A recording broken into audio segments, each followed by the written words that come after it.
আসসালামু আলাইকুম রহমতুল্লাহি বারাকাতু। আশা করি আল্লাহর রহমতে সকলেই ভালো আছেন।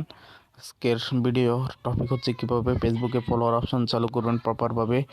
সেই ভিডিও নিয়ে আজকে এসেছি। চলেন পুরো ভিডিওটা শুরু করা যাক। আপনারা ধৈর্য ধরে পুরো ভিডিওটা কন্টিনিউ করবেন। ফলোয়ার অপশন চালু করার জন্য চলে যাব ফেসবুকে।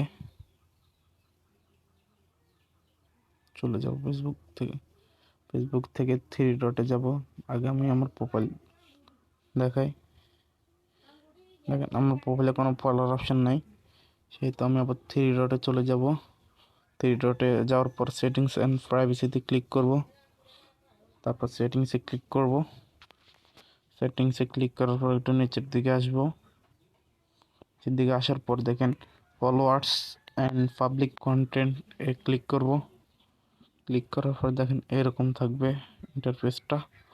আসার পর একবার প্রথমে হচ্ছে হাউ ক্যান ফলো মি, এটাকে আমরা পাবলিক করে দিব। এটা পাবলিক হয়ে গেছে। তারপর এটাকেও পাবলিক করে দিব।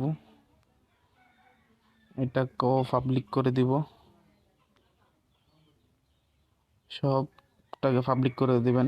আপনি এটা যদি ফ্রেন্ডে থাকে এটাকে পাবলিক করে দিবেন।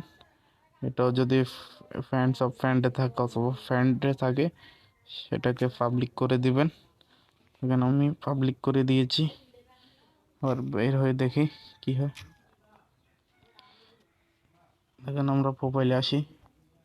প্রোফাইলে আসার পর এখানে দেখেন কোনো অপশন নেই, কারণ আপনারা যখন চালু করবেন আপনার ফলোয়ার অপশনটা হাইড করা থাকবে। তাই এটাকে সামনে শো করানোর জন্য এখানে ক্লিক করবেন। এখানে করার পর নিচের দিকে আসবেন, ডিটেলস এডিটে ক্লিক করবেন।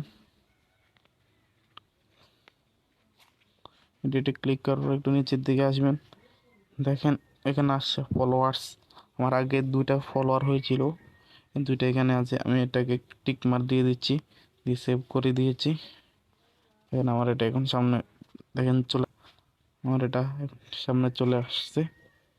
দেখেন আপনারাও এরকম করে দিবেন। আপনাদের যখন একজন হয়ে যে কেউ একজন যদি একটা ফলোয়ার আসে তাহলে সেটা সামনে শো করবে, নাহলে এর আগে শো করবে না। এরকমভাবে ফেসবুকে ফলো অপশন চালু করতে হবে।